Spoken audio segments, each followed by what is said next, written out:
we are kicking things off with the Chicago Cubs dominating the Cincinnati Reds. Michael Busch drove in Dansby Swanson in the 10th inning to secure their 7th straight victory, continuing an incredible run of success at Wrigley Field. This win solidifies the Cubs' momentum as they continue to climb the standings, and we have a deep dive into how this crucial moment shaped the team's trajectory. Stop using your finger for notes, sketches, and edits. This Jam Jake stylus pen gives your iPad a smoother, more precise writing feel with palm rejection so your hand can rest naturally on the screen. It charges fast, works for hours, and comes with replacement tips. Perfect for school, work, or creative projects. Check the link in the comments to grab it on Amazon. Next up, we look at the massive implications of Dansby Swanson's situation. Following recent health concerns for Carlos Correa, the decision by the Chicago Cubs to sign Swanson to a 7-year, $177 million contract highlights a strategic move for the franchise. We explore why this signing is viewed as a brilliant long-term decision, especially when looking at the team's defensive prowess. Get ready for some incredible athleticism, because we are going to showcase Dansby Swanson's game-changing performance. We break down that outrageous sliding play he executed in the top of the 4th inning, demonstrating the sheer leather and skill that defines a top-tier player in the big leagues. You won't want to miss this highlight. And finally, the Cubs continue their unbelievable streak. Michael Busch and Pete Crow-Armstrong delivered another walk-off win in the 10th inning, marking the team's 3rd straight walk-off victory against the Reds. This incredible run is the longest in franchise history, and we'll wrap up with all the details on how this historic streak is changing the landscape of the NL Central. Stay with us for more. The Chicago Cubs secured their 7th consecutive victory on Tuesday, defeating the Cincinnati Reds 3-2 in a dramatic 10th inning finish. Michael Busch delivered the decisive blow, hitting a single to center field in the bottom of the 10th inning that drove in automatic runner Dansby Swanson, sealing the walk-off win for the Cubs. Busch had previously tied the game with a solo home run in the 8th inning. Ryan Rollison pitched a scoreless 10th inning for Chicago, extending the team's remarkable streak of 13 straight wins at Wrigley Field, the longest home winning streak since 2008. The Reds, meanwhile, struggled to find offense, with J.J. Bleday and Nathaniel Lowe each hitting solo home runs, marking their 5th straight loss. The Reds had previously edged the Cubs in the opener of the 4-game series, winning 5-4 on Monday thanks to a solo home run from Michael Conforto in the bottom of the 9th. Early in the game, Cincinnati established a lead with J.J. Bleday's 4th home run of the season in the 1st inning, a 384-foot shot against Jameson Taillon. The Reds starter, Andrew Abbott, pitched 5 2/3 scoreless innings, allowing 4 hits, 4 walks, and 4 strikeouts. Chicago managed to put runners on base in the bottom of the 4th inning, but Red starter Abbott remained unblemished until the 6th, when Nathaniel Lowe blasted a solo home run to right field, extending the Reds' lead. The Cubs managed to score a run in the 7th inning when Pete Crow-Armstrong scored on a single by Alex Bregman. The Cubs tied the game in the 8th when Michael Busch hit his 3rd home run of the season, putting runners on base with 1 out. The game concluded with Reds reliever Emilio Pagan exiting after 1 pitch in the 9th inning, reportedly due to a left hamstring injury.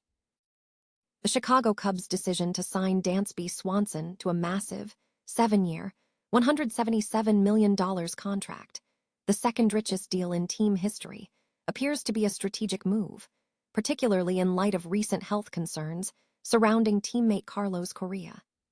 Correa, a former World Series champion and 3-time All-Star, recently suffered a significant ankle injury during batting practice, reigniting long-standing concerns about his longevity.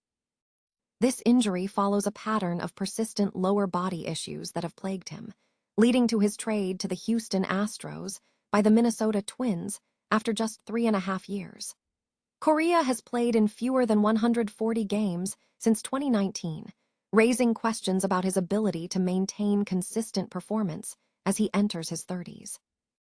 In contrast, Dansby Swanson has maintained a high floor, leveraging his defensive prowess.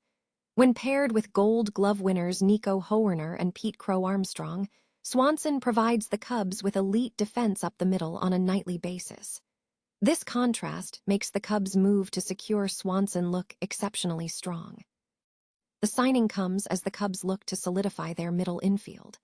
While Correa is undoubtedly a player worth building around when healthy, the recurring foot and ankle problems make projecting his availability for the long-term challenging. The team's current success, including 7 straight and 13 consecutive wins at Wrigley Field, positions them strongly, eyeing a return to the playoffs after narrowly missing the NLCS in 2025. The acquisition of Swanson, combined with the team's current momentum, suggests a focus on immediate competitive readiness. In a moment of impressive athleticism, Dansby Swanson showcased exceptional defensive prowess during a crucial play in the top of the 4th inning. Swanson executed an outrageous sliding play, demonstrating significant leather and skill to secure a clean out. The play was highlighted by his ability to make a game-changing defensive effort, showcasing his value to the team in high-pressure situations.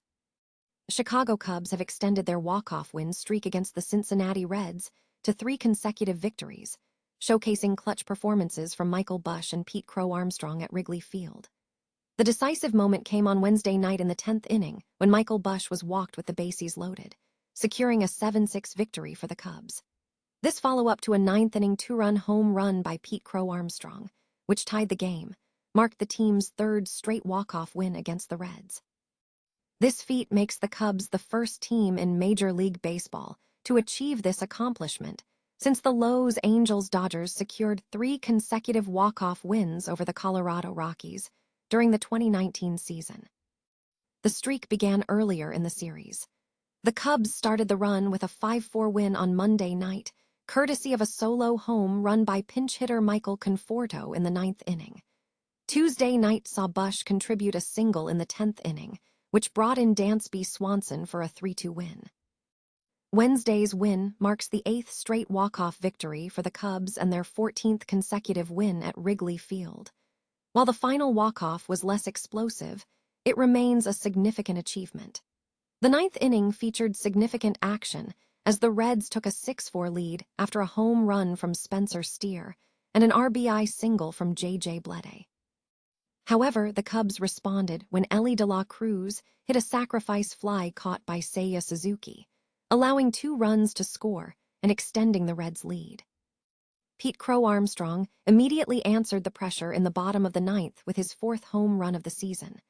The Cubs currently stand at 25-12 and lead the NL Central. This walk-off streak is the franchise's longest since 2009, when the team also achieved 3 consecutive walk-off wins against the White Sox and Cleveland. The 4-game series between the Cubs and Reds will conclude Thursday afternoon.